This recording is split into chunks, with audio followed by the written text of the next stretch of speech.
Periods பெயினுக்கு மெஃப்ளமிக் acid use பண்ற ஆளா நீங்க, அப்போ இந்த வீடியோ உங்களுக்கு தான்.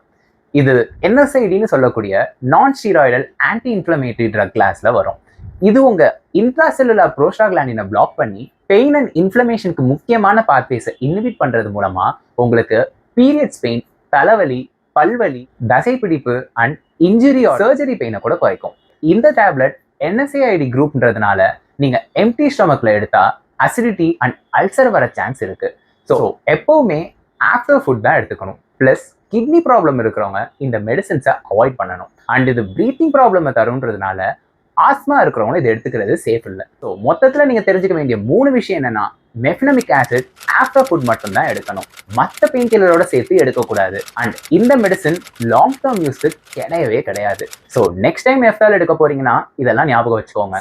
அண்ட் வீக்லி ஒரு சேஃப் மெட் சண்டே பார்க்கணும்னா என்னை ஃபாலோ பண்ண மறந்துடாதீங்க.